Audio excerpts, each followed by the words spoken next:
Morning, everyone. Welcome to the February 20th, 2018 meeting of Henderson County Fiscal Court. We're glad you're with us this morning. I'd like to call the meeting to order and begin as we always do with an invocation. Magistrate Bruce Todd is going to lead prayer. Please stand.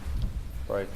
Our Heavenly Father, we come and we thank you for being a God that's always in control and that loves us and keeps us safe and healthy. And we just ask that you bless this court, Lord, and we know that our wisdom comes from you. We ask that wisdom today that we can use to make decisions that's pleasing to you and our county, Lord. And we just ask that you bless our department heads at work and help make this county what it is. And we just ask that you thank you for this day, and we ask these things in your holy name. Amen. Amen. Amen. Please join me in the Pledge of Allegiance. I pledge allegiance to the flag of the United States of America and to the republic for which it stands, one nation, under God, indivisible, with liberty and justice for all. Madam Clerk, please call the roll. Magistrate Todd. Here. Magistrate Wilkerson. Here. Magistrate Putman. Here. Magistrate Warren. Here. And Magistrate Alexander. Here. Thank you. And gentlemen, you have before you the minutes of the February 6, 2018 Fiscal Court meeting after a period of review. I'll entertain a motion to accept those. Move to accept. Second. We have a motion and a second. Any other clarifications, corrections, or additions? Please call the roll. Magistrate Todd. Aye. Magistrate Wilkerson. Aye. Magistrate Putman. Aye. Magistrate Warren. Aye. And Magistrate Alexander. Aye. Thank you. I'd like to call Angela Hagedorn up and give us our animal control updates along with Officer Crooks. Good morning, County Judge, Magistrates, Madam Clerk. Have you had an opportunity to review the financials? Does anyone have any questions? Looks like you're going in the right direction. Trying to, yes, sir. We just still have a little bit that we need to try to make up, but I'm working diligently to get that going in the right direction. Any updates on the remaining animals that were left over after that There large are seizure? no remaining livestock animals. Yay. They Wow. have all been adopted or placed in other rescues. So That's amazing. it is That's amazing. terrific. We're very happy about that. Good work. Thank you very much. Thank you. Any other thoughts, comments, additions? No, sir. Just please encourage people to spay and neuter their pets. Please remind people that it's their responsibility to keep their animals on their property, that dogs running loose on their property is one thing, dogs running loose not on their property is another. So we have a lot of concerns with that, and just animal welfare in general. Just make sure that your animal, if it's outside, has appropriate food, water, and shelter, because we get so many calls a day concerning poor responsibility of pet owners. So if you're out and about, just remind people of that. And Judge, springtime is I did have Yes. one. And I know we talked about this a month or two ago, but in California, where they passed the state where animals could no longer be sold through pet stores. I'm going to say they had to be adopted through like Humane Society. Is there any chance of that growing nationally, or is it just California? We are going to the Kentucky Animal Care and Control Conference, and that's in March. And we're supposed to have a legislative update at that time. So when I come back in March, I can give you an update as far as the legislature that's on the agenda for animal control. Yeah, I could just see some real benefits. That would benefit us greatly. Yeah, and those pet meals, I guess you call them. Yes. They're not good, So okay, thank you. Yes. Any other questions or concerns? Appreciate the minutes, too, that you attached. Thank you. Thank you very much. Thank you. Next, I'd like to ask Nick Stallings from the Kentucky Transportation Cabinet to give us an update on some project they have planned for Henderson County. First of all, I want to introduce Jason Ward. He's our branch manager for taking care of the northern branch of District 2. Last year, Matt West was here as Jason was gone. As Jason was out serving in the Navy. He was on deployment, so he's now back. He got back in October of last year, so he's now back in full duty and here to represent us and you all for your needs. I've got Ethan Johnson. He is he's an engineer that works with me, kind of showing him this area between the maintenance and project development side of it. He's been in construction for the last 3 or 4 years in Henderson, taking care of a project in Union County. So I'm bringing him over now to kind of show him the project development side of what we do. So Welcome, gentlemen. Glad you're here. And welcome back, Jason. I'm here to time of year again. Usually when I show up, 2 good things happen. Number 1, we get roads paved, bridges fixed, and it's springtime. It's close. So it's a good time of the year. This year, we're going over the next fiscal year, which starts July 1, as you all are aware, 2018-2019 fiscal year. I gave you all a handout last week as far as what we will try to do with our recommendations for KYTC funds and flex funds. Kind of overview on this next slide here of what we're planning on wanting to do. I'm going to go into each road more involved as I continue.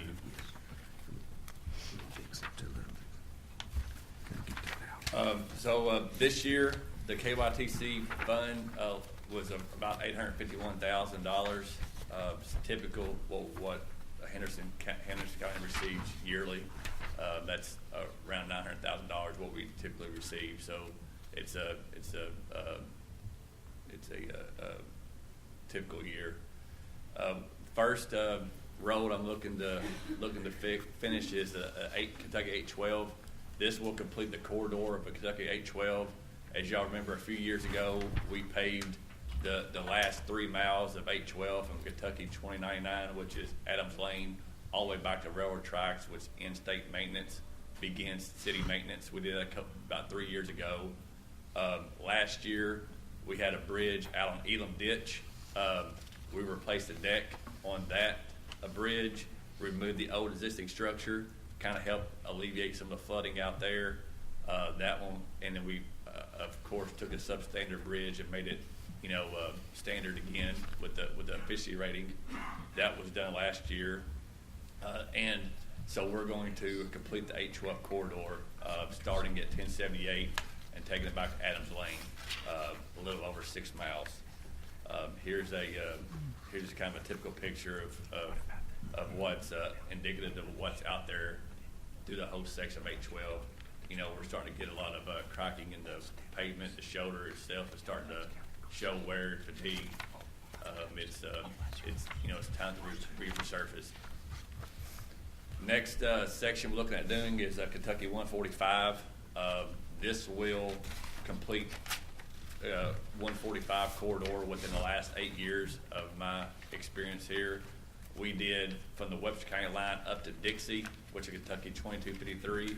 We did that in 2010, that 3-mile section.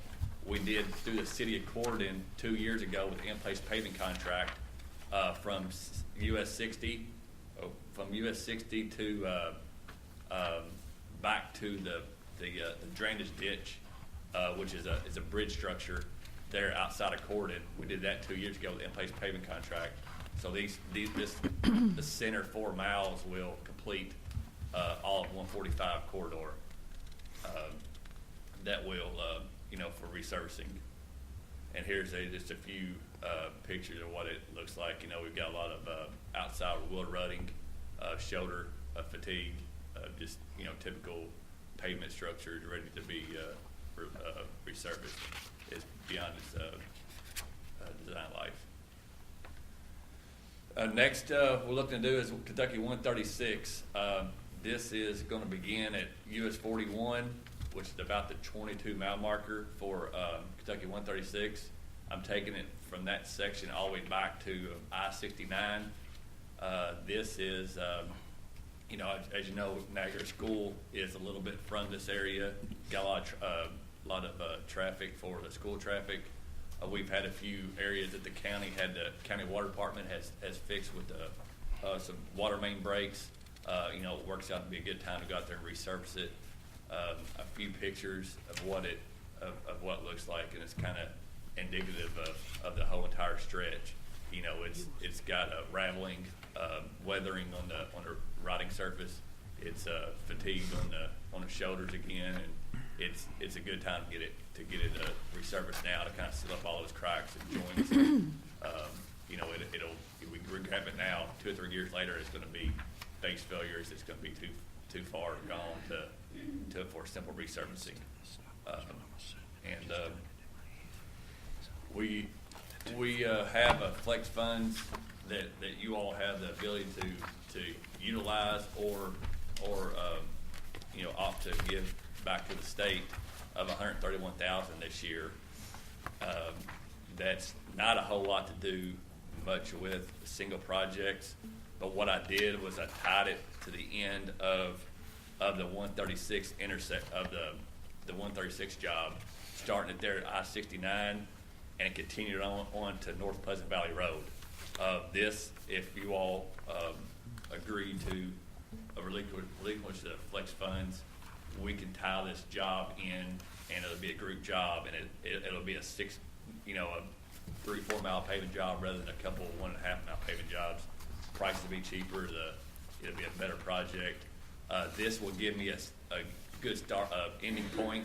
So next year, we can look at taking from North Pleasant Valley Road out to Ranger Landing. I like paving in sections, so we know I have a good start, finale and starting point. That will be a good project to utilize. I've got a picture of what its current condition. As you can see, it's matches exactly what the other parts of 136 looks like. It definitely needs a resurface. Just around this corner is Niagara Elementary School. We replaced that bridge on Canoe Creek a few years ago with a construction project. It's going to complete that corridor real well as far as making it safe for the traveling public and for the school zone being in there. Wide roads, good shoulders. It'd be nice to have resurfacing on that road itself. I like doing this every year to kind of give everybody an idea of what's been done since I started here in 2009. Everything that's red has been completed with rural secondary money. There's been almost 100 miles of paving done since 2009 here, and we've almost got everything touched, except we got a portion of 266 that has not been worked on yet. 283 hasn't been any researching done. We got a little section 1299 and 136 out to Rangers Landing. Other than that, every single road in Henderson County, rural secondary road, has been resurfaced. Addition to those resurfacing projects, I've replaced the cabinets replaced 5 bridges in the last 3 years, substandard bridges. So we put a lot of bridges in with the rural secondary money too. So it's a good use of money, I do believe. Addition to that, we've done a few restorations. We've done some latex overlays, bridge deck repairs, and guardrail projects. Money that definitely needed to be utilized in the county. So I think every district in a county has had love spread, and it's definitely a good use of spreading the funds. That's kind of our recommendation. Open for any questions. Y'all got anything? A couple things. I'm really glad we're able to agree on Airline Road 812. I think that's an excellent project, and we were talking about the fact that the extra layer of asphalt might raise it up enough to cure some of the overtopping problems we have along Airline Road, and also even ditch has now been cleared there with some good work between landowners and people who are farming out there to help alleviate those problems even more. So I think that, combined with this paving project, will go a long way towards helping the movement of farm equipment and whatnot and regular vehicles during seasons when it's wet. So thank you very much for that. And I think all the other recommendations to me make a lot of sense. I'll entertain any other questions from members of the court.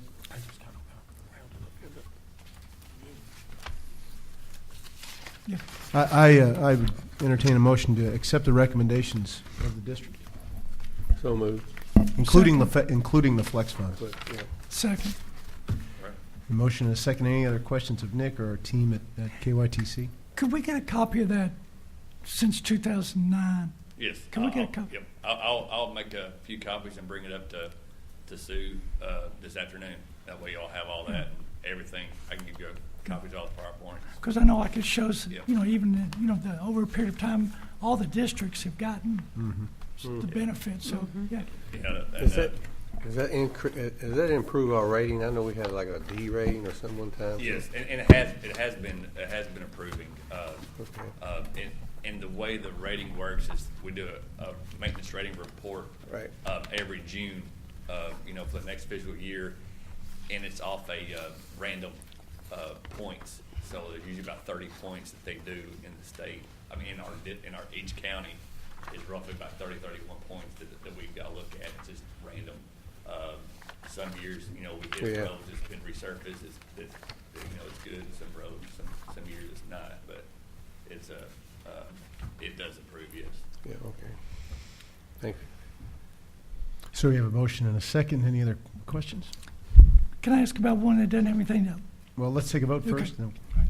Let's take a vote on this recommendation. Magistrate Todd. Aye. Magistrate Wilkerson. Aye. Magistrate Putman. Aye. Magistrate Warren. And Magistrate Alexander. Magistrate Warren.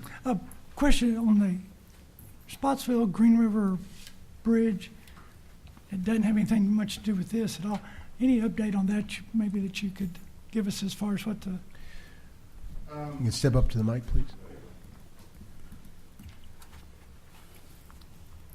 I'm trying to remember when we're planning on letting that project. I'm thinking it's going to be next December, but for some reason I'm thinking it got pushed to the right a little bit from the December date because of the issues we found with the mines that were in that area. And so basically, from the original date, it kind of moved everything to the right about 6 months. So I think initially we were going to try to be working on it next summer, but I think it's going to actually push to the summer of 2020 because of the unknowns that we found with the abandoned mines in that area. Can you keep us regularly appraised? As we get closer, it'd be good to visit again on this. Oh yeah, and I'm excited about myself. So the sooner the better for me, because I've been driving across that bridge pretty much since 1997. So I'll be looking forward to it being widened myself. A lot of potential bridge building in this county in the next 5 years. So. Yes, sir. Yes, sir. And then that's the emphasis with the governor's highway plan is to try to work on bridges. So we're falling in line with his guidance. Good. Thank you. Thank you. Yes, sir. Appreciate it. Speaking of building, I'd like to call Buzzy Newman up to give us a recommendation on the airport drainage project, the Geneva Drainage Project, and we have some successful bids, correct, Mr. Newman? That is, and thank you for allowing me to make this presentation today. As a refresher, we have a Delta Regional Authority grant in the amount of approximately $200,000. As y'all are aware, we're under a time frame to get this project going and to get it completed. I will say that right now we are on schedule. We're advising them of every milestone that we attain. And I can say that we're getting positive feedback from the DRA on our efforts. With that being said, we did open bids for the project. The apparent low bidder and recommended contractor is Pollard & Sons out of Madisonville, Kentucky. The engineer of record, Frank Williams of Ron Johnson and Associates, has done a reference check on the firm and has found no reason not to award the contract to them. I'll be glad to answer any questions about that. And then the other thing I'd like to bring up is this is about half of the amount of the grant. Mr. Williams and I have both talked with Brad, Joanna Shake, about the remaining balance of funds. We believe we can use those funds to continue the second phase of the Geneva Ditch Project. And we would probably come back at a point in time to the court and ask for your approval to do that. But at this time, we'd just like to establish the contract and move forward.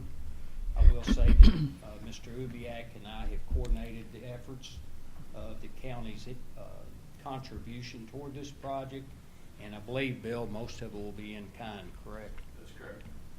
So we have that worked out. So if I can answer any questions at this time. Just to clarify that last point, we require, I think, a $50,000 match as part of this grant, which we believe we can do with in-kind services, so it won't be any actual cash out of the general fund. So. Correct. Buzzy, as far as this contract goes, lawyers always get nervous about one-page contracts, and I know this refers to lots of other documents, the bid specs, there's some general conditions, things like that. Is there any way that I could get a copy of those? Okay. Yes, and that was the latter part of the conversation, and I think I was going to ask if you would review the contract. Any concerns you have, we'll produce the documents, and I think I understand what you need. Sure. Yeah, I just want to make sure. I'm assuming that a lot of those things that are going through my head about what needs to be in this contract are incorporated by reference by those other documents, but I'd like to make sure if we can. So, not a problem. So if the fiscal court does vote to approve it, I would ask that they approve it subject to legal review.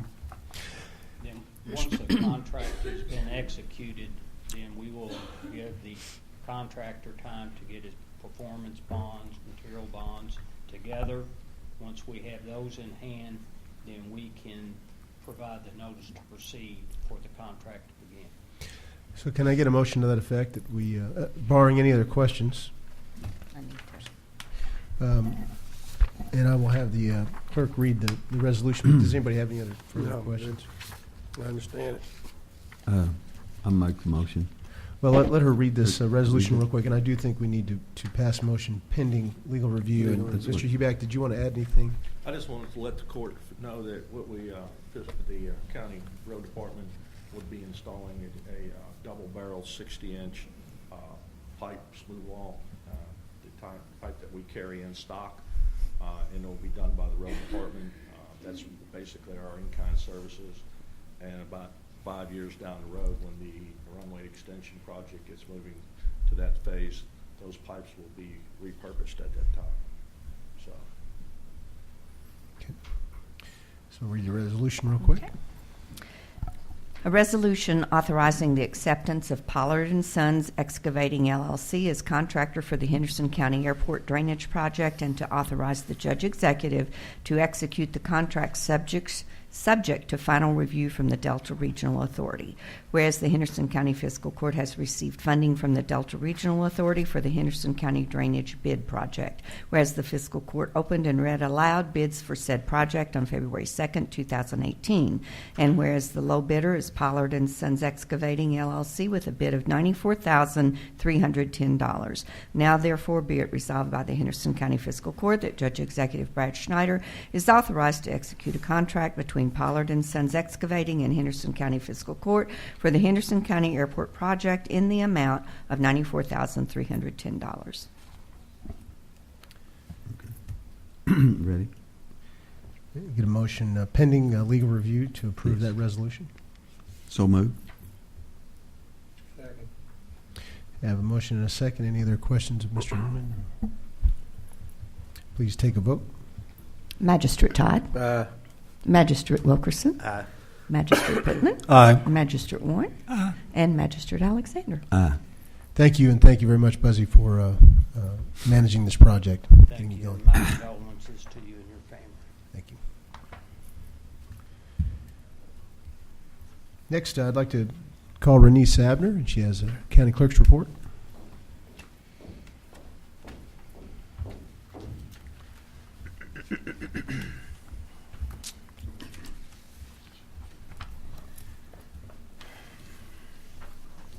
Morning. Morning. I have payments to the county for January 2018. I have excess fees for the month, $82,057.56, and the total remitted to the county for January 2018 is $110,357.10. And that's up $16,797.85 over January 2017. So that's great. We're doing well. Any questions? A quick motion to accept the county clerk's payment. So moved. Second. Any other questions of Bernice on this matter? Vote, please. Magistrate Todd? Aye. Magistrate Wilkerson? Aye. Magistrate Putman? Aye. Magistrate Warren? Aye. And Magistrate Alexander. Aye. And you also have your, both yours and Sheriff Brady's annual orders setting maximum pay for deputies are in your packets. Any other thoughts on that you'd like to pass along to the court? I just wanted to make a couple of notes. The HRA was not figured in last year or previous years. I think last year it was covered in the general fund. So this year that was something that we covered in this that was actually covered in the general fund. So that amounted to about $21,000 that on top of, the figure. So that's a difference in that. And then also the retirement was a huge factor. I think the estimate the last 6 months of this year is the factor that we're using for the retirement is a huge number. I think in the anticipation of the cost that the pension problem is going to be. So that figured in some of the equations. So. And just a reminder to the court, both of these documents are annual required reporting to the state. They set maximum potential levels of spending on deputies and assistants and those costs. Of course, we will set those exact amounts during the budgeting process, but this is the maximum that they will try to hold within according to state law, and then when they're audited, they see how well they stuck within these This guidelines. is for a calendar year. Yeah. Also, it's for Right. January, December 2018. Mm-hmm. Again, the state calendar, and then we're dealing fiscally with county. It's just, anyway.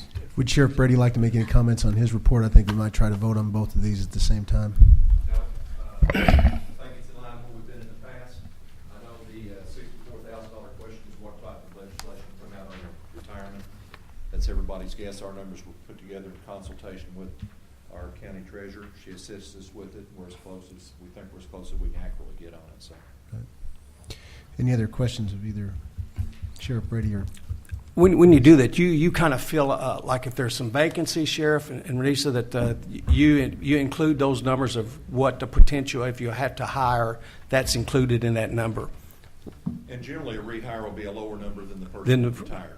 So, but we'll hold our. I'm not speaking for her, but the sheriff's office will hold their staff levels as have been approved, and then if there's in the past couple of years, I've held some positions longer than I probably should, trying to save the county some money. But also, when you rehire, that's generally a lower number than the person that retired. Just out of curiosity, when you figure overtime, which is almost impossible, do you use some formula that where you get the best guess, or do you just go back and look at it historically? I look at what we spent last year. Historically, and yeah. Try to come in somewhere close to that. And a lot of our overtime is driven by flooding. Sure. If the rivers are coming up, now I don't know what's going to happen. They're saying 3 to 5 inches the rest of the week.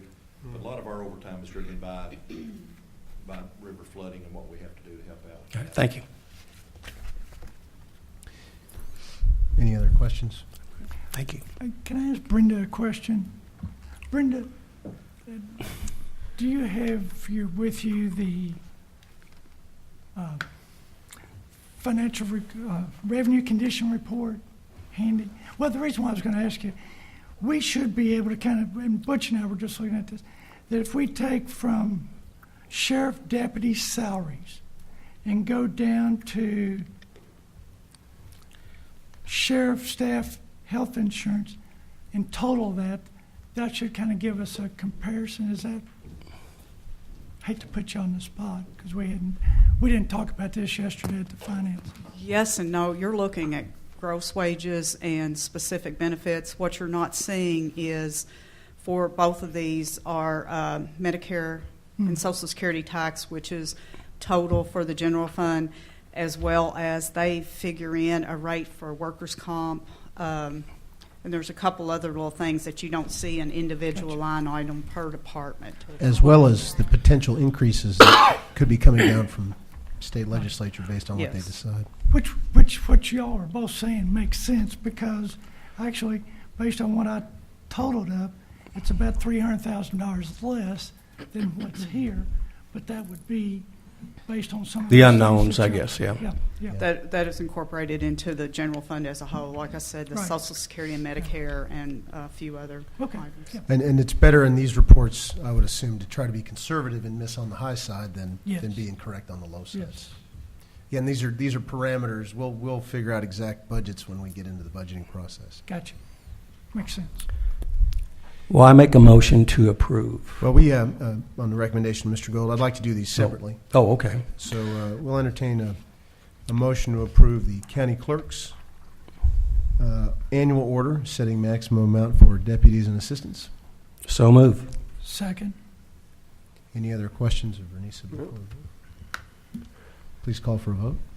Magistrate Todd. Aye. Magistrate Wilkerson. Aye. Magistrate Putman. Aye. Magistrate Warren. Aye. And Magistrate Alexander. Aye. Before we vote on Sheriff Brady's, I'd like to refer to your sheriff's reports, which I think are in your packets, correct?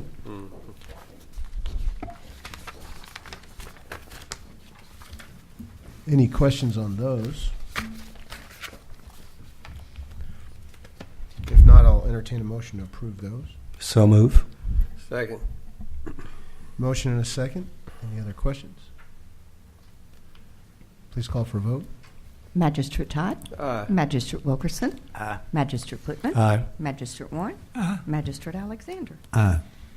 And I'll entertain a motion to approve Sheriff Brady's annual order setting maximum amount for his deputies and assistants. So move. Second. Any other questions of Sheriff Brady on those? Okay, please call for a vote. Magistrate Todd. Aye. Magistrate Wilkerson. Aye. Magistrate Putman. Aye. Magistrate Warren. Aye. And Magistrate Alexander. Aye. Thank you, and I'd like to call Brenda Ryder back to the podium to update us on claims, please.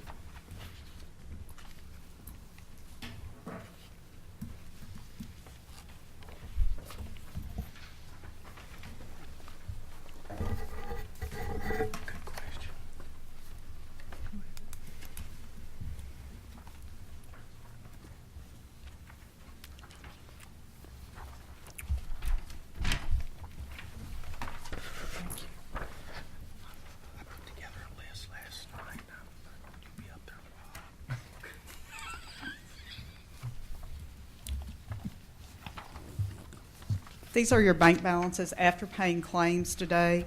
Your day-to-day expense line items should be at approximately 66%. I have 2 additional claims to add.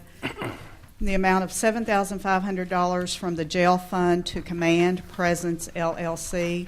This is for training expense. The second, in the amount of $9,830.31 from the general fund to Tom DeMar and Sons Electric. This is 2 invoices for county attorney office renovation projects. Both those are budgeted, correct? Yes, sir. And I'll give you a moment to review claims.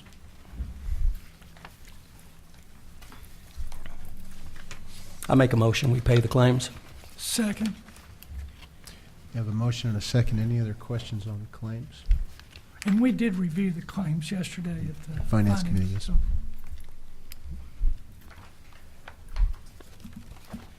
Okay, we have a motion and a second. Please call for a vote. Magistrate Todd. Magistrate Wilkerson. Aye. Magistrate Putman. Aye. Magistrate Warren. Aye. And Magistrate Alexander. Aye. Thank you, and you have some transfers you want to discuss? Yes. Yes, at your seats, there were 2 sheets of paper left. The first one is basically some appropriations transfers. These are within the existing budget. This is just moving appropriation dollars from one line item to another, and these were necessary to clear up some accounts at the end of December 31st for the second quarterly report. The first one is moving $705 from the membership county associations to the CAECO membership dues.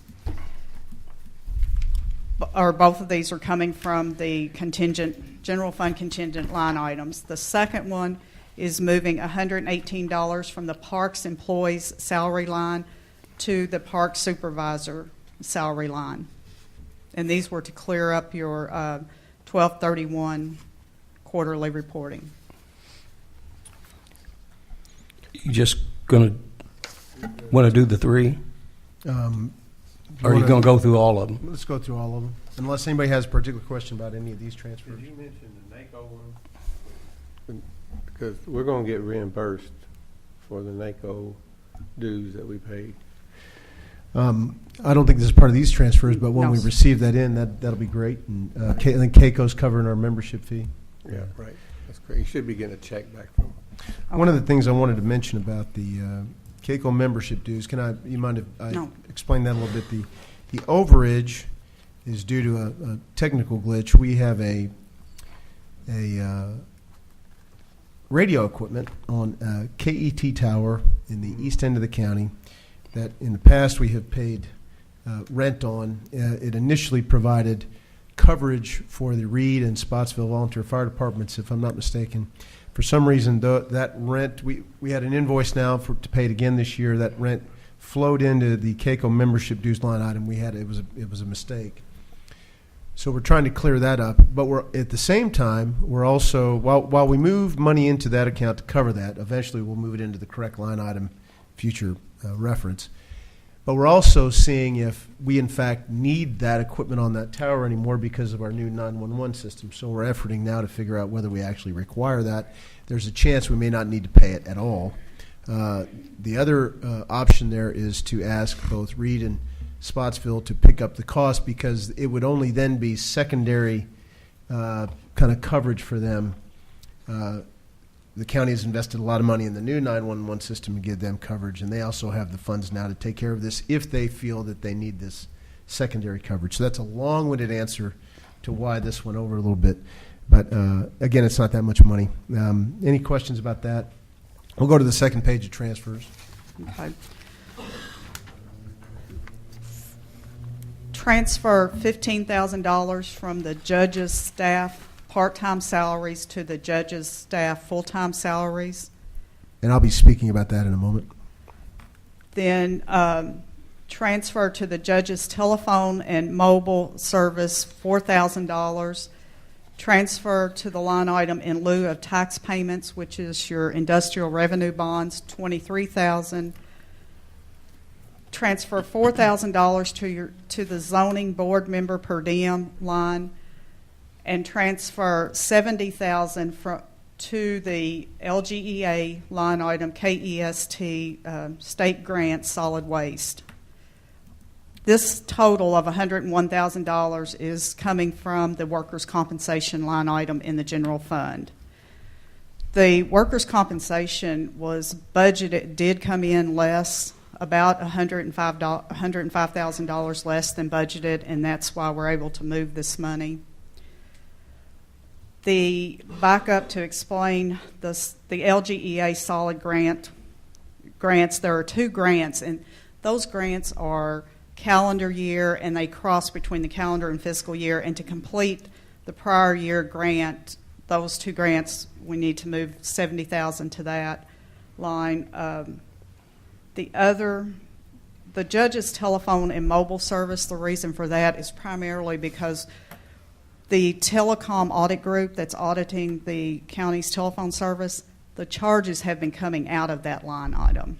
Let me explain that a little bit. You remember when, I think it was a couple years ago, we hired a telecom audit group to audit all of our phone bills to make sure that all the lines we were paying for were actually being used. They did a very good job of, and also reviewing all the taxes associated with those lines to make sure they were all accurate.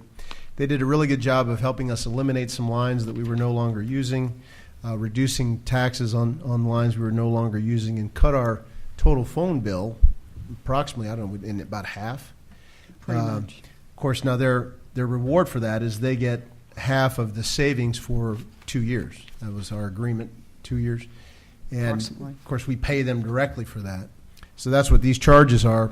Once that contract ends, all the savings accrue to our bottom line, and that's terrific. I think they did a good job, and they're continuing to examine some things for us.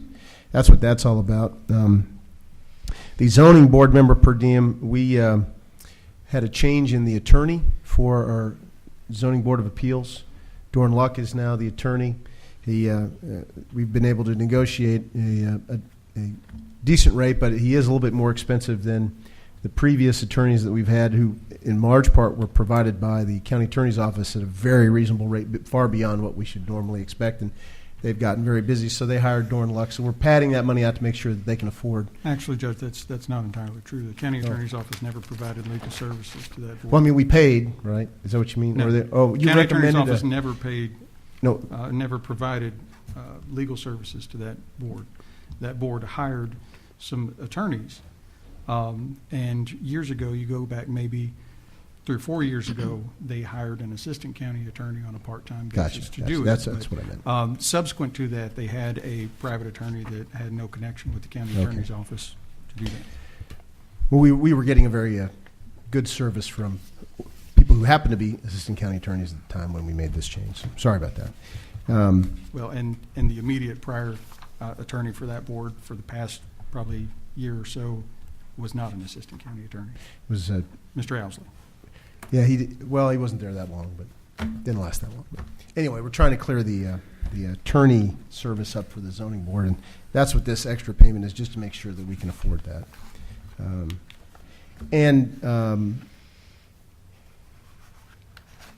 You want to talk a little bit about the industrial revenue bonds? Yes. For the year 2017, there were 5 industries that the county actually billed the payment in lieu of tax for. What the county does is invoice these industries, and then the industry in turn pays the county.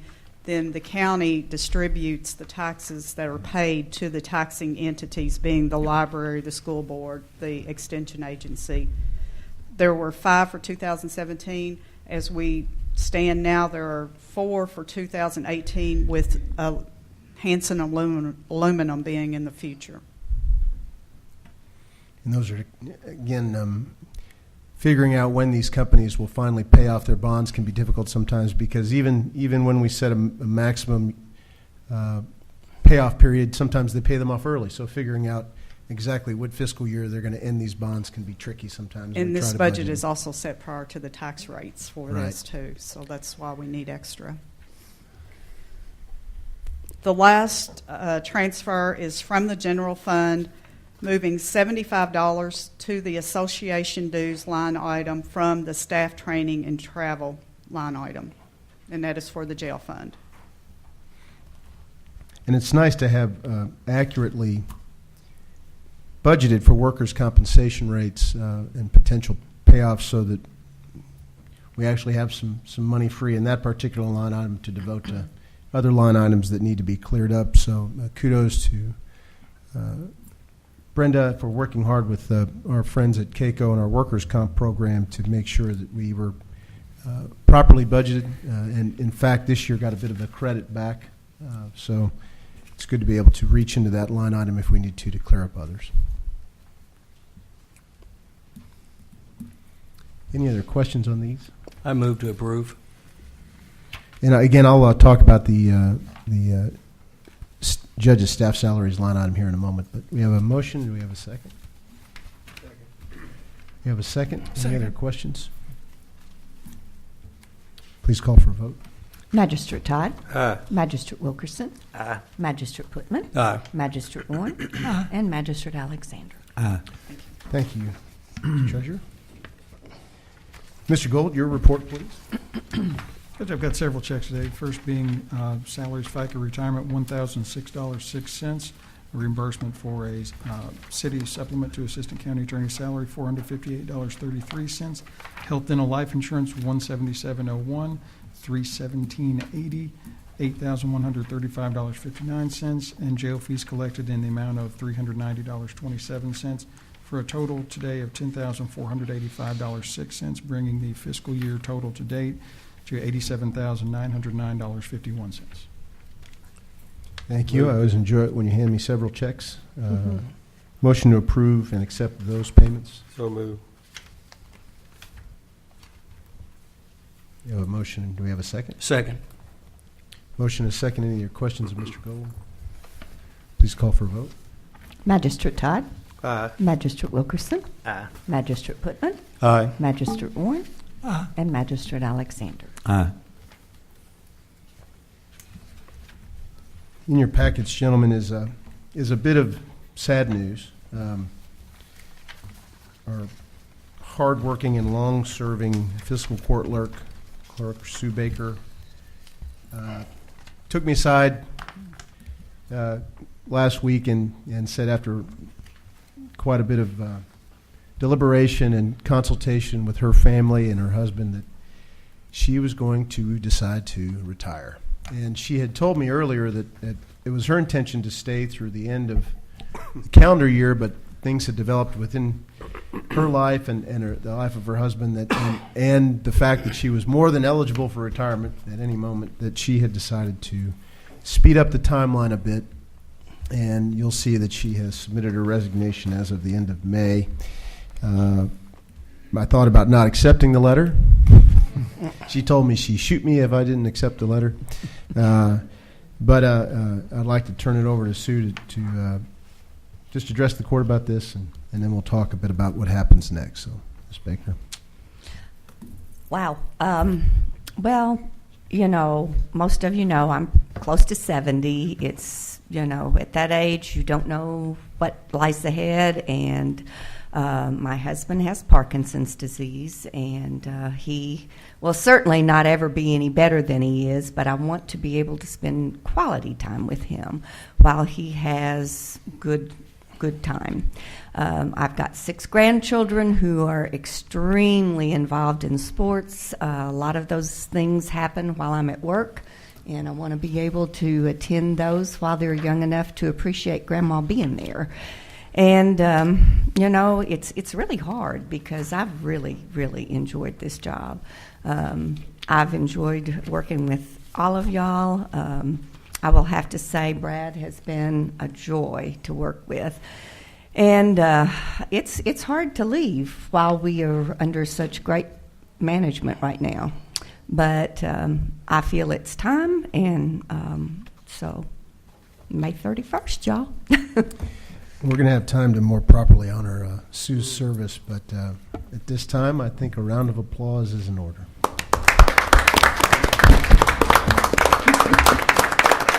Thank you so much. It certainly has been a time well enjoyed. Thank you. One of the things I really appreciate about Sue is that she worries about everybody. She tries to be Mama.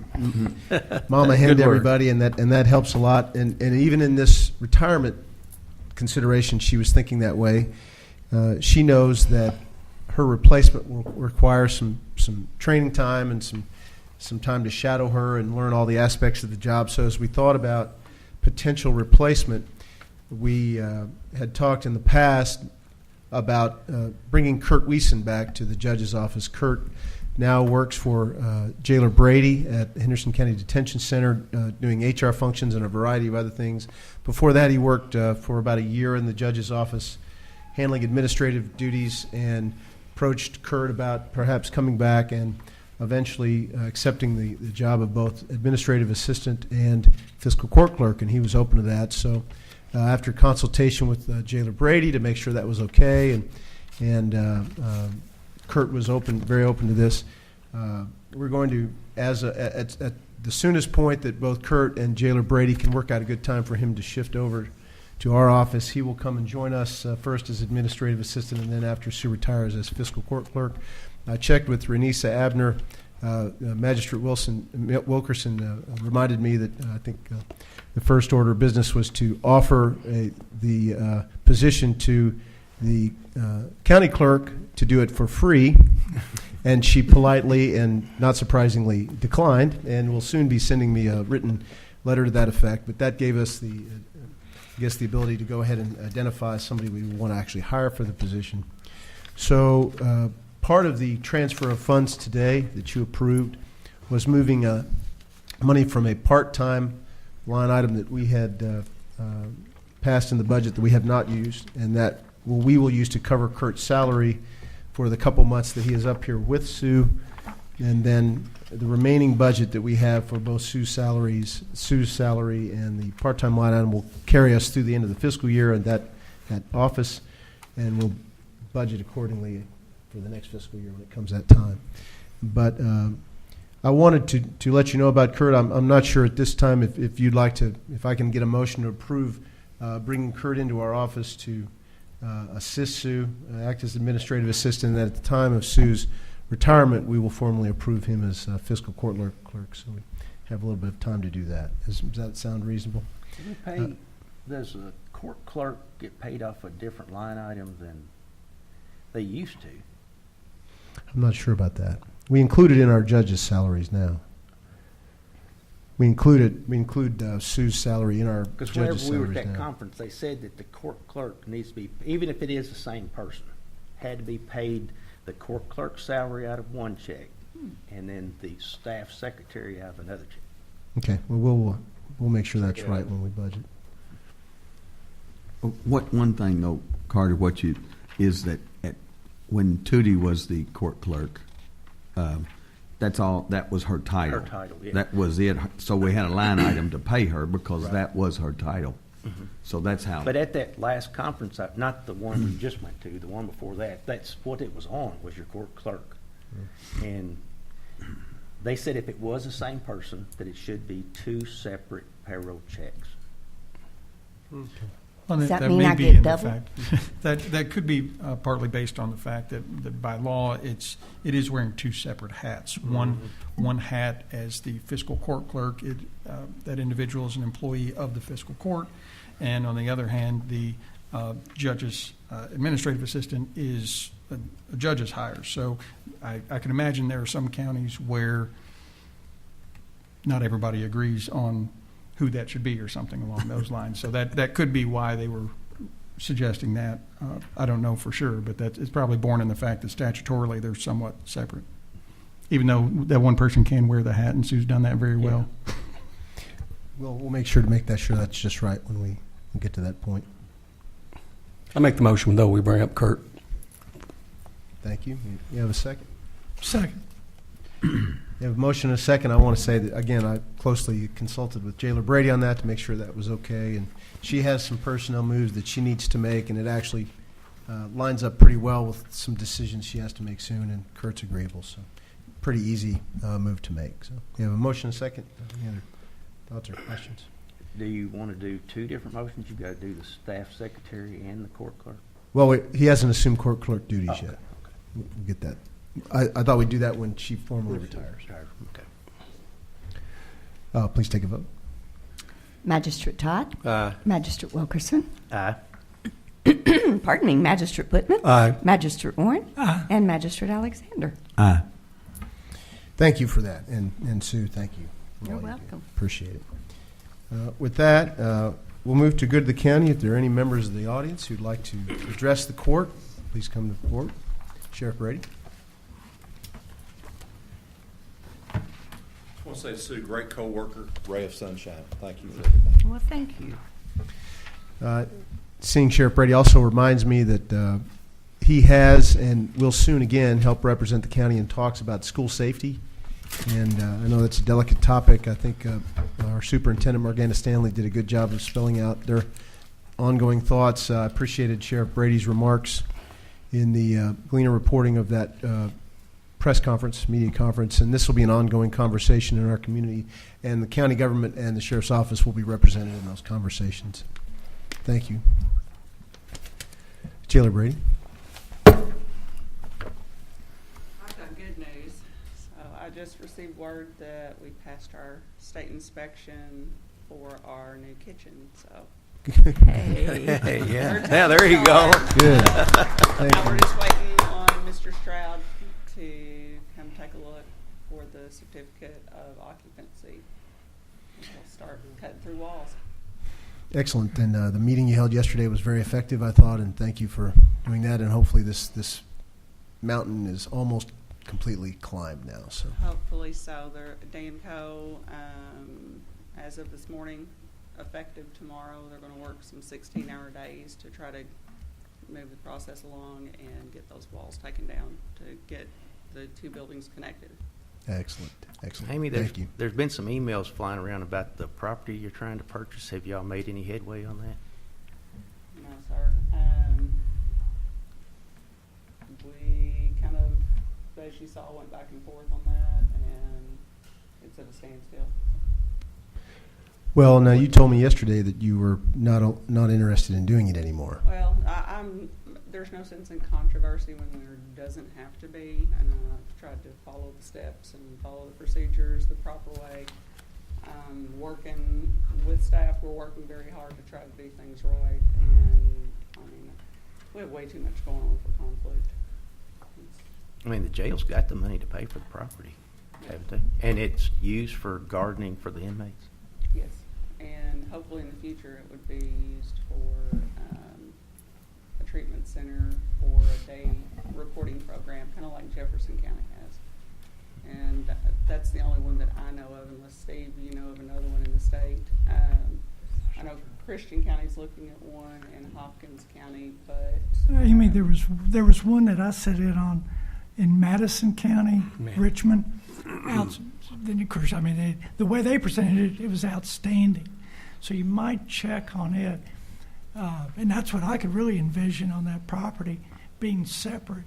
And this is a separate facility. But anyhow, it's Madison County or they have a day reporting program. It's and the good. Well, I don't want to talk too long, but the good thing about it too is they help with local industry. After they go through this process, then they're available to go out into the workplace. So it's kind of a vocational / medical treatment facility. So anyhow. That's more of what the email is than that one. Is that Technorapex that was requesting? A little work release program, do something like that. Right. Yeah. Well, when you have a more complete plan for anything like that, feel free to bring it back. That's what I was going to ask Amy. Could you give us a project, I guess, plan on purchasing that land and what we're going to do with it in stages, garden in the future? Can we get that? Right now, the only thing that would be planned for it is to continue our gardening program. Mr. Day, he supplies and donates the plants, and the only thing that we usually have to purchase is any chemicals or fertilizer that's above the worm. Are we still guarding the same amount as we was last year? Last year we were reduced from the front property that was sold. We didn't know that it was sold until after the land was worked up. We lost right around 3 acres there, and without this we'll be down right at a total of 11 acres. What's the garden save the jail? A year. It provides produce all year long. We have 3 walk-in freezers that are full. We still. Would you say it saves it $100,000 a year? Oh, well over that. Well over that. And how much is the total purchase of the property? $220. Yeah, somewhere. I don't have my paperwork with me. Yeah. So in 2 years, you've basically made your money back. If you didn't have any garden at all, you'd make your money back in 2 years just by raising garden. Yeah. Plus, we donate Salvation Army Soup Kitchen, the Gathering Place, Community outreach. Yeah, Matthew 25, all of the locations that provide meals. Pound wise, Amy, what was it? Wasn't 250,000 pounds of produce? Does that sound right? No, we were right at 400,000. 400,000. Well, you can almost do that by $1 a pound, Carter, just kind of trying to cut it to some general figure. If you set $1 a pound for produce. I mean, is there anything wrong with it legally if the county has to buy it, she transfers the money out of the secured funds to buy the property? Is there any kind of legal holdup on it?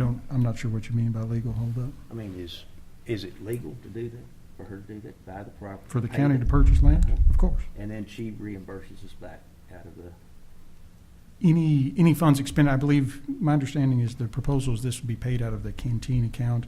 So that money is earmarked and does have to be for the benefit of the inmates. So even though the county would hold title to it, the land and the any profit made from the land would be earmarked for that purpose. but if you turn around and sold it later, all you'd have to do is pay her back the money she contributed to it. Right. That's my understanding. Yes, and anything above that would go to the general fund. It wouldn't, we can't make a profit off of inmate money. In the discussions leading up to this, I asked a couple pretty specific questions of the jailer to make certain that the fiscal court had all the information it needed to make the most accurate decision on supporting this.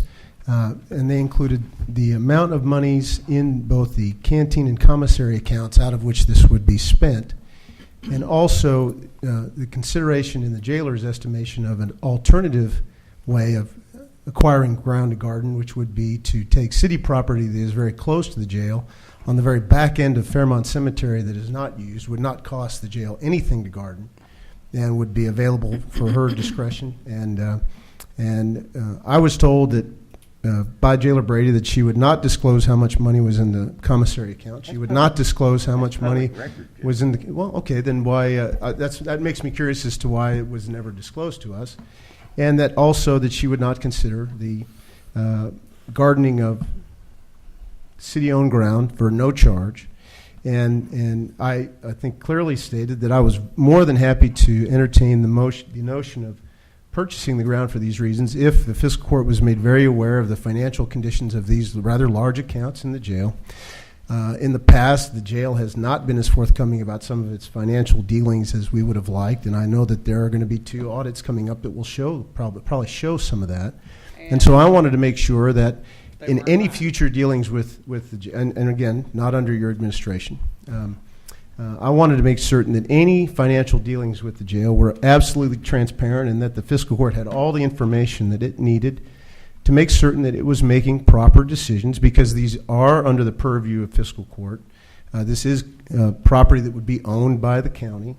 It affects our property and liability insurance ratings. It affects many things. Ultimately, it's our responsibility. And I was told yesterday that the jailer was so adamant about not revealing to fiscal court the amount of money in the commissary account that she just wanted to drop the whole thing. No, that was not it. It was the fact that... That's exactly what you told me, Judge. I'm tired of the controversy. Judge, there's absolutely no reason for controversy. There was no reason for I agree. the emails back and forth. And I completely agree. Picking up the phone and calling. And I've shared with you in the past the roundabout figure of what's in the accounts. And I don't remember if it was, I was like, one of you all had asked me. I shared the information. I don't know how much is in the account. Do you all know exactly how much are in either of those accounts? I can get pretty close. Well, I'd like to know exactly. Well, I mean, that's fine. Go ahead. Well, it was right at $900,000, I believe, wasn't it? That includes inmate money. Inmate money too. That's what's on their accounts also. So again, I think in the messages that I sent to you, very simple questions. If I can get answers to those questions, we're more than happy to move forward on this topic. And as far as gardening in the cemetery, tried to think outside the box. I've asked other people just to see their thoughts on it. I think that it is very disrespectful to people that have loved ones buried in the cemetery. People will be coming in and out. They'll be ceremonies going on. People will be coming in to spend time with their deceased loved ones, and we're going to be over there running power sprayers and tillers and tractors. I find that very disrespectful. I completely understand. When we met at the jail committee meeting, you said that you had asked the DOC and KJA, and they said you could not do it. And now you're telling me you just don't want to do it. And I can understand the difference, but when I asked, okay, for the names of the people you talked to at DOC and KJA, you would not give me those names until yesterday I pressed you again. And when I called the director of the KJA, she didn't think there was any problem. She's not the director of KJA. Well, she's a lobbyist. Okay, well, she's listed as being executive director of the board. She didn't see a problem with it. So it's not necessarily that I disagree. I just want to make sure that there's a level of trust and open, transparent exchange of information about what happens at the jail, how you respond to questions from fiscal court. Again, I am not opposed to acquiring ground. I just want to make sure that we are open and transparent about the finances of the jail and how we reach decisions. I mean, you and I, we met, and we met before this when you were talking about business and the fact that you want to be transparent, and I said we both have to be that way. You have to be honest and trustworthy, and you have to have some morals in the way that you work. I agree. We spoke about that. We spoke about the recordings. We spoke about the calls to DLG inquiring about the canteen account, things like that. I'm good with it. I don't have a problem with any of it. The audits that are going to reveal whatever information, they weren't under my watch. I was an employee at the jail. However, I did not work in the front. Yeah, absolutely true. I worked over 20 years there, working to help make it one of the best jails in the state of Kentucky. Self-supporting, that's what I did for 20 years, was contracts and making sure that we're making enough money to pay our debt ceiling, pay all of our employee benefits, the salaries, where we're not costing the county anything. I agree. And what I stepped into, I can't help. All I can do is try to correct that, and I hope every one of you know I've worked really hard. I'm trying to work with everyone. Trying to be the best jailer I can and lead the jail in the right direction. And I really appreciate that. And my comments aren't necessarily directed at you as much as the question that Magistrate Wilkerson is asking. And I think he understands exactly why we were not moving on the real estate I deal. wanted to be transparent. We'll do it in here. Okay, terrific. That's terrific. So I think you agree that the fiscal court and the judge asking very simple questions of the jail are not unreasonable, and information to very simple questions like that should be expected. Well, before we just kind of close the book, and I'm kind of confused whether if this process is going to continue. I'd just like to offer up a comment. It's nice to know what the plan is, and you can actually read it. I kind of agree with Magistrate Todd. I mean, Amy, when if you see something, whatever those basic questions are, we need answers to give everybody the same information, and what the plan would be, because I know George talked about in Madison County, that facility, if you need to expand down there, and that's another revenue source with them chopping revenue as they are, the state, we need to have a plan to how we continue to be frugal down there and make it the best jail, or one of the best in the state. So maybe a little more detailed. I don't think this thing is so huge we can't get to where we need to be. But it's got to be a business plan, I guess is the word. And if it's good business, then we need to look at it real close. I completely agree, Magistrate. And thank you for all you do, Amy. Thank you for all you do. Part of that business plan is making sure we understand all the potential financial ramifications of any decision we make. And that was part of my reasoning in asking about the balances in the canteen and commissary accounts. Those are two of the largest accounts you oversee, and by extension that we oversee. So that was the whole line of reasoning behind that. So again, if we can get all that complete information, a plan as Magistrate Putman spells out, I'd be happy to consider that.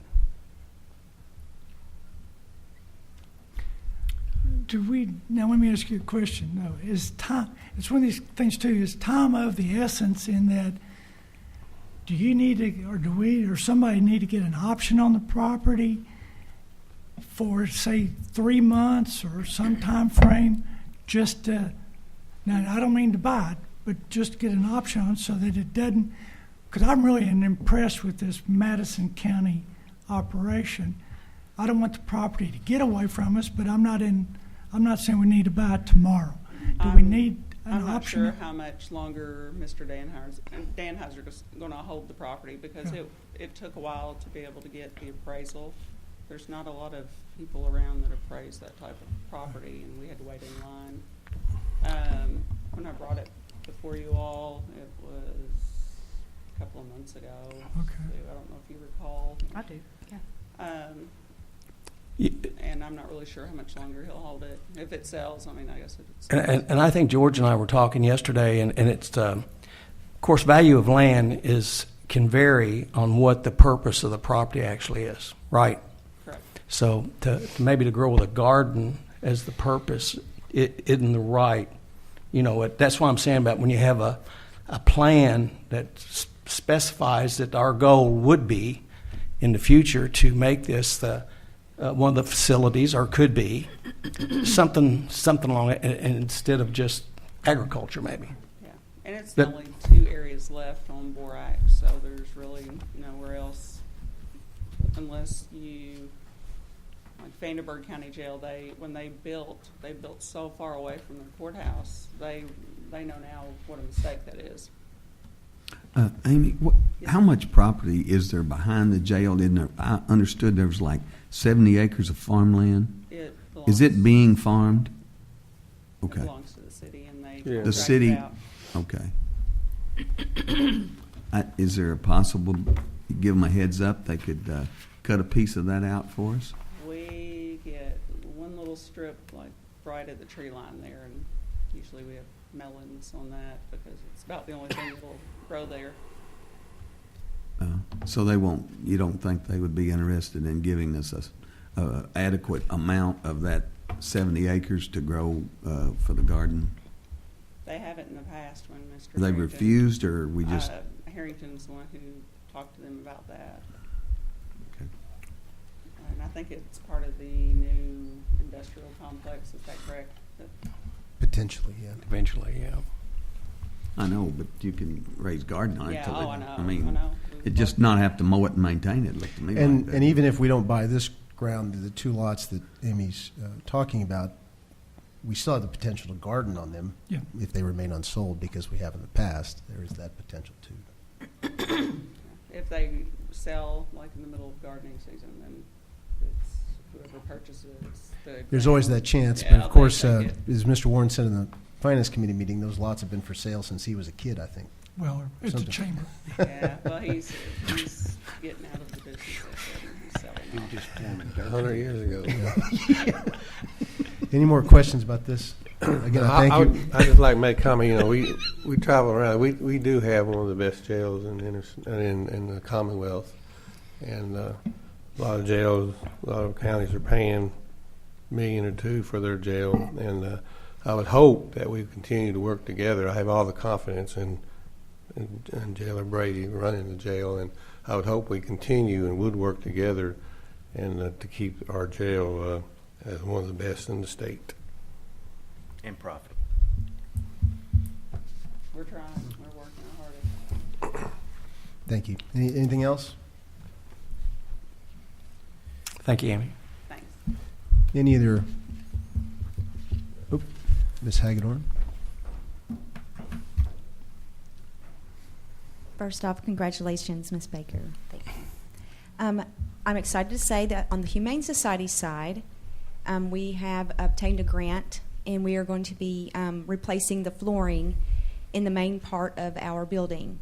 It will begin on March the 12th, and we will be requesting by appointment only, for at least for owner surrenders, so that we can better manage, because we are replacing flooring in about 2,200 square feet.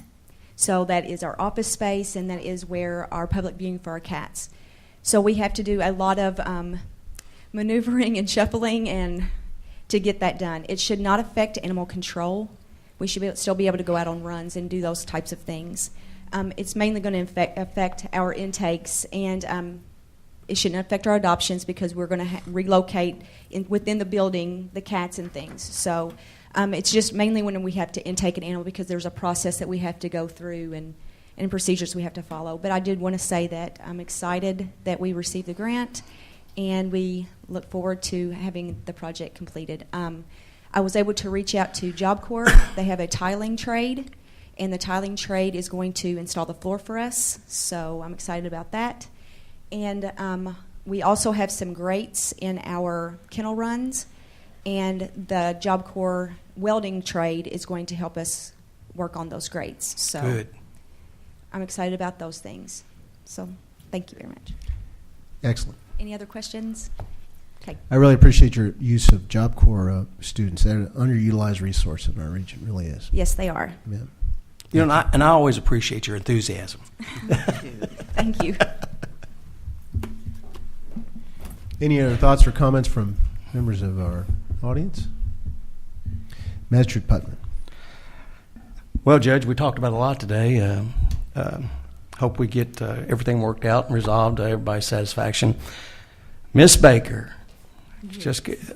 And she always said, I called her Miss Baker for 8 years. And I didn't like it. And and to this day, I don't know why I always refer to you as Miss Baker as long as I've known you as Sue, you know. But we're going to miss her dearly. Now, I know I am. I know she's just keeping me on track, and the way I had to, schedules changed and everything, and she's just been so gracious and never a ugly word. You don't know what I said behind your back. Oh, my God. Well, that's fine. What you don't know won't hurt you. But we'll have time to talk more going forward. But, Sue, we're going to miss you, and we love you. Thank you. And I guess everything's good in the fourth, Judge. Thank you, Magistrate Putman. Magistrate Warren. Sue, as well, we'll miss you, and I think my son will miss you as much as anybody. So that's one of the good qualities, but I shouldn't say one of the many qualities of Sue. She's able to deal with lots of people, lots of personalities, and you always handle it in a very professional manner. And so I know Madison's going to be disappointed as well. Miss him. I would like to bring back up to the court, which had to do with the fire hydrants. I think with Pete Conrad and I, we've come up with maybe a solution. What I'd like to do is going into next year's budget, propose, say something like $40,000 to be allocated toward fire departments based on a criteria of need of the residents. And that's based on 10 new fire hydrants at $4,000 per. You said devoted to volunteer fire departments. You meant towards fire hydrants. Fire hydrants. Yeah. I'm sorry. Fire hydrants. And so that we have that. Now, do we use them all? Maybe so, maybe not. But that way it's already kind of being proposed. And then what I'd be thinking about, if it's 1 to 5 constituents, residents, however you want to look at it, is using it, they would pay, say, $200 a piece. If it's 6 to 10, they would pay $150. 11 to 20, $100 a piece. If it's 21 to 30, $50 a piece. If it's over 31 residences that would benefit, there would be no cost, because then you're benefiting a large enough of people that it really is for the good of the county. If it's 1 or 2 benefiting and it's $4,000, each of them are gaining $2,000, and then it gets kind of expensive on a per resident basis. So I think we ought to come up with some criteria, but the larger the number, in essence, the less they would contribute, because it is for the good of the greater number. And there's 3 things I think the county ought to look at. Roads, which including the state, safety, which is the sheriff department, and then fire protection, which is hydrants, volunteer fire departments, things like that. So I think that's our 3 priorities. Going full circle, I'd like for us to go ahead and consider the allocation this year, though, for the hydrant that would be out on 1078 for this 60-plus houses that I was talking about initially, for say, the $4,500, so that we can go ahead and get that started. Now, we would have to take the funds out of either workman's comp savings or the Not the discretionary funds, what's the other line? Contingency funds, something like that. But since it's such a large number of people, and since I really don't want to hinder these people if there is a fire, I think we can go ahead and get this one started. And since it's over that number of 31, if we go with that, it would be a viable. So I'd like to offer a motion to go ahead and do that so that we can get that. And Pete said he can get that done this spring. And then the 10, he can get done throughout the year. I am absolutely open to preparing a budget line item to address this in the future for next, so that we all can debate it, and that in addition to some sort of guideline, also working with Pete to set up a committee that would involve volunteer fire department chiefs to see where the locations best make sense, where it works best with the system, and actually is of best use for the volunteer fire departments. They might have some input there. I would not support changing our current budget for one particular neighborhood. In this case, I don't see the emergency right now. This has never been brought up before. Those are my thoughts. And I know that there are other communities in the county who would like to have a fire hydrant tomorrow if we wanted to do that. And I remember last meeting asking you to check with the homeowners in that neighborhood if they'd be willing to chip in and just cover the cost. If they want a fire hydrant tomorrow, they could divvy it up among themselves and buy one for not a whole lot of money, less than any of the amounts that you mentioned in your preparation there. Did you happen to do that? I talked to a couple, and then, of course, then also when we voted to do the drone, it was kind of like, which is more important, fire hydrants or drones? And drone was $5,000.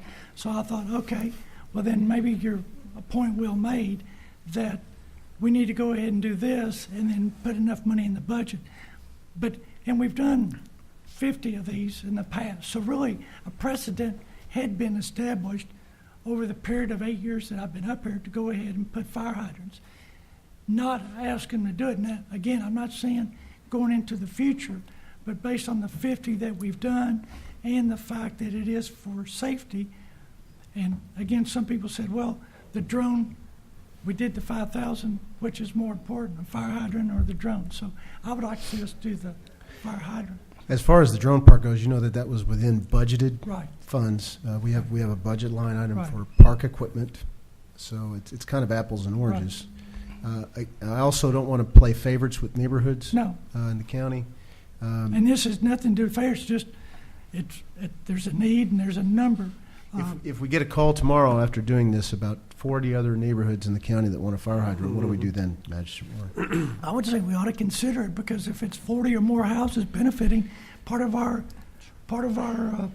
And if this is this important, why didn't we talk about this while we were budgeting for this year, last spring? I've really thought that with us having funds in reserve, we'd be able to do those type of things as needed. Didn't know if we would have somebody. But then again, these people did approach me, so I thought, well, it makes sense. And we've got the contingency funds of $800,000. We've got reserve of $6 million. We're talking less than 1% of our funds on a beneficial program. So it's like I say, I think for protecting 65 homes, and the water department is willing to do it, is as important as recreation. So. Any other thoughts on that? Well, I guess my question would be is just, now this neighborhood, it's 60 homes, and I forgot what Pete said, how many there actually would be. Was 65. No, I'm talking about like fire hydrants. If you strategically place them in these areas where they need to be, how many that actually is, and if you was prioritizing, would the 60 homes be the biggest? I don't know. Yeah, I don't know. I'd have to hear.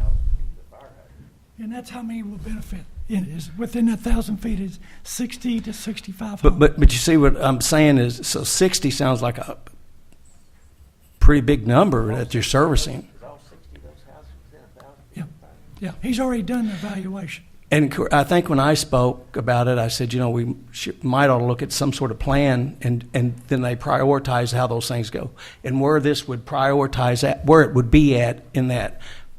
For some reason, I'm thinking it'd be right at the top.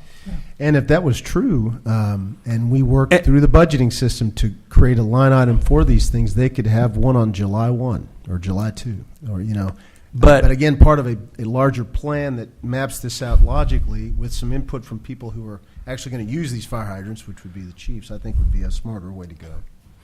But George, I disagree with the homeowners having to pay any. Yeah, We put them in. I did too. I mean, we've already set a precedent. We put 50. I mean, we bought 50. And, we don't necessarily put them all in. Normally, in development, under the Planning Commission rules and regulations, once you go past the 5-lot subdivision, it is required to put in the fire hydrants. So we have a lot of places that they've done 5. By the developer, right? The next right? person does 5, and the next person does 5 on the different lots. And that's how you get an accumulation of these without fire protection.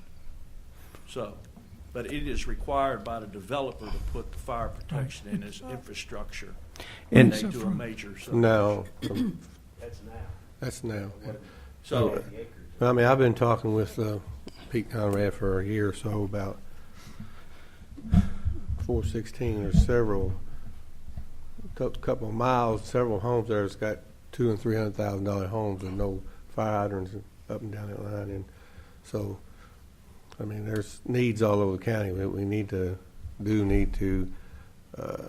have a structured plan and eventually start providing these citizens that pay taxes with fire protection, better fire protection. And I'm very open to including that in budgets, future budgets. Well, and that's what I'm saying. Let's go with 40,000, but I don't see any reason why, since we have the ability to do it, not to go ahead and approve this one for 60 homes, because we have the money available to be able to do it. There's no reason not to do it, because it's under the same criteria that we'd be using going into the budgeting. And Well, I think there is reason not to do it now, in that we don't have, it's not part of a agreed upon plan. It's a one-off that perhaps treats this neighborhood differently than other neighborhoods that require would like to have a fire hydrant. Again, I'm not against the county paying for fire hydrants. I'm for planning this out using existing funds and trying not to get into the habit of unbudgeted and knee-jerk purchases. That sort of attitude is what helped get the county in a bad way financially in the first place in recent years. I think we have to be very judicious about that, because again, if we approve this, I can almost guarantee you that Magistrate Todd or perhaps Magistrate Alexander or myself would have 10 phone calls in the morning wanting the same thing. And again, they could make the argument, why not? Why not? You did it for them, you did it for us, you got all this money. We have to be very careful about that, because getting ahead of ourselves or making purchases that aren't part of a larger plan, again, that's what I think helped get the county in the ditch financially in the first place. So that's just my opinion. But there is criteria already out there that establishes where you'd locate the different hydrants. Well, it depends on I heard you say down 351 there, if each one of those houses was 1,000 feet apart, you could, in essence, say you could run down 351 there and put, now I don't know if they are how the distance between houses, but you could end up having multiple hydrants that's just going to service that smaller area where it's not as populated. On 416. Or 416, not 350. Yeah. There's a couple miles of roads of houses on each side that doesn't have fire hydrants up and down that road. And the other thing, I think the other thing to remember when it comes to that is Mr. Conrad and the water department install hydrants for a different reason than fire protection. They're part of the relief system and the pressure system, and they help provide checkpoints for their structural integrity and things like that. Fire protection, Secondary. They're used for fire Right. protection secondary. So those guidelines are completely different than what Mr. Warren's talking about, the Also- decisions that we would make. Also, you have to have the correct pipe size. Some And these places- do. This does. Okay. This. You can't just say you're going to put a fire hydrant down this road or in this subdivision when they don't have Right. proper Right. increased cost there. Adding larger pipes. I think technically Mr. Warren has a motion. I'm not sure the appropriateness of making it during good of the county, but he does have a motion. And I guess I will entertain a second. Or if anybody would like to second, or we can table this for further discussion. Whichever. I think we need to establish a plan and get it mapped out, just like we talked about the jail. I don't think that, I think we ought to have some criteria to go by. I really do. I think it's, and what you have is something to start with, but it's not necessarily what we would want. I think it needs to be mapped out and planned and put in the budget. You're talking July, between now and July. They might not even have a chance between now and July to do it, the way weather and stuff's carrying on. But I think that if you make a precedence about, of course, we've done it in the past. We've also put culverts in free. When I came on this court, all you had to do is call up there, I need a field entrance, they put it in free, and maintain it for life. We had to change that. And we also had a lot of money that we had for the fire hydrants was in the coal severance. That was money that we used, and we don't have that anymore. So that's why the hydrants didn't happen, because that got cut, you know. And I just think that we need to be real careful, because we keep talking about putting money back, and building our reserves. If you just keep chipping away, next thing you know, you're into that figure that we were trying to put back and save. It's gone, or it's down, way down. But I don't have a problem with doing it. I think it's something that we need to really look at. But I think we need to really sit down and come up with a plan and how we're going to implement it. And I think that's what this started. The only thing is, well, not only, but some of the things I think is, when people benefit from the hydrant, I think as government, we ought to help those people benefit. And if they can save money, we should be able to help them to do that. And they're already being taxed with the insurance tax. So if nothing else, use some of that money to benefit the people with the hydrants. Because if we can help them save on their fire protection premium, but I will come back in 2 more weeks or thereabout with a more defined plan, but it's still, it's still going to end up being the same. There's 65 homes in need, and they're going to be approved in July, we'll say. So what's the difference in July and... It's budget. It got budget. It was not just out of the air. Right. It was in our budget. But we have the money to do it. I know we got a lot of money to do a lot of other things, but you just can't do that. You know. Well, to Magistrate Warren and any other magistrate for future reference, anytime something like this comes up where you have a specific plan, something you'd like to propose, my office would always be glad to work with you on putting that in a resolution form to where it can be written and distributed. Always glad to do that. Well, George did make the motion, and George, I'm going to move to table this. I guess just follow the Robert's Rules of Orders, because the motion was made, and I will table it because you said you was wanting to come back in a couple weeks and talk about it. So I move that we table it. Well, so the motion fails for lack of a second, but I do want to table it and further the discussion. Yeah. And I absolutely agree that one of the things that the county should always consider is public safety, and especially if it's part of our larger budget framework with a plan behind it. Gotcha. That's fine. Absolutely. To me, you would think that if there's a lot of houses on a road that's $300,000 and $400,000 houses, you would think that community themselves would get together and put a fire hydrant in if it saved. If you had a $400,000 home, no telling what your fire tax is on it. I mean, what it would cost, how much it'd save on your insurance. And to put $200 or $300 each up there to come up with one, it looks to me like it would make sense to do that. Right. But I can also tell you, as I told Magistrate Warren, I've got a fire hydrant in my yard. And I called up to Farm Bureau to ask them how much it would reduce my premium. And they said, oh, negligible. I think my brother said $35 is what it amounted to. There's more than just having a fire hydrant in your yard. You got to be so many miles from a fire department. Fire department's got to have a certain rating. But you said the other day, or said He today, did. you had a neighbor that saved $800 by having a hydrant. He did. So it just He depends called me on- and told me that. He lives in Niagara. You can almost see the fire department.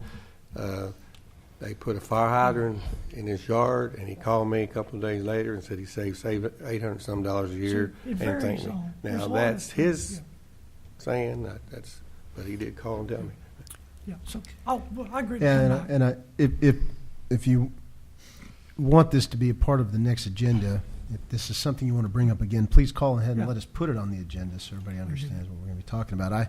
I would suggest that what we're talking about here is something that needs to be part of the budget process for next year. Then it may fit. Well, Judge, again, I'm totally, I don't have a clue how many hydrants you'd be talking about throughout the county. You say we've installed 50 already. What? I don't think they've all been installed. But what would that number look like? See, if you was going to do it, make the county safer, let's say, even though that's the secondary reason. How many hydrants do you look at in Henderson County? And I think that's part of what Magistrate Warren is saying. If we had a dedicated line item that was, say, enough to put in 10 a year, then over the course of 5 or 6 years, we'd put in a lot of hydrants. It would be budgeted. We wouldn't be spending a whole lot of money at one time, which might imperil. That's where I prioritize. Right. And have a guideline and perhaps a little committee put together to assure that we're putting them in the right places, both for Pete Conrad's consideration, the volunteer fire department's consideration, and where we get the best bang for our buck in coverage. So I think those all still need to be worked out. I don't disagree with your notion, Magistrate Warren, at all. I do think we have to be a little bit more careful about making one-off decisions, but I agree that public safety is always a priority for us. Anything else? No. Magistrate Alexander. I don't have much. I just want Sue, we'll talk later. Okay. Magistrate Wilkerson.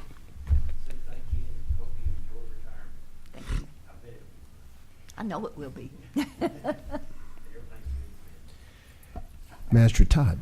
Same here. Congratulations, Sue, and we'll miss you. And I think it's good news. I mean, we hate losing you, but I'm proud of you and that you get to retire. You already know what retirement's like. I already know it. I recommend it to everyone.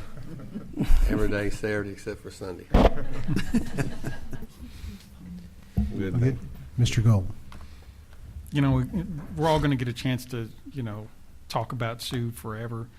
And really between now and May, tell us how much she means to us. But I can tell you, she works hard while she's here. And then so often I'm getting to my email at about 4:30 or 5 after court ends. And so I'll shoot her emails sometimes at 7 or 8 o'clock at night. And she's crazy because she responds to them. and I appreciate that. And I know that getting away from the constant always something going on is going to be good for you. It's going to be good for Dwayne and your grandkids, and it's going to be a good thing. So we're going to miss you like crazy, but thank you for everything you do. I've been doing a lot of work recently with some of what's going on up in the legislature, and I want to put a couple of things on the fiscal court's radar screen that are coming out there kind of from the criminal justice world. What you're going to be hearing over the next few weeks, you're going to start seeing a lot of bills out there regarding different forms of criminal justice reform. And you're going to hear about an organization called CJPAC, or the Justice Reinvestment Work Group.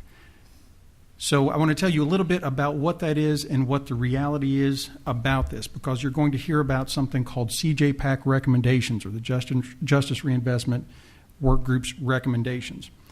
Well, what they did is they created a group that did have a pretty broad base of people on there. They had Secretary of Justice, they had Department of Corrections, they had prosecutors, they had defense attorneys, they had judges. And they did meet quite a bit, and they talked about a lot of the criminal justice issues facing our state, of which there are definite issues, and they are significant. And what they had was the help of a group called CJI, Crime and Justice Institute out of Boston, and they came up with these so-called recommendations at the end of it, but they did not allow a vote on those recommendations. So you're going to hear this thing called recommendations. I always put it in quotes because they're not actual recommendations.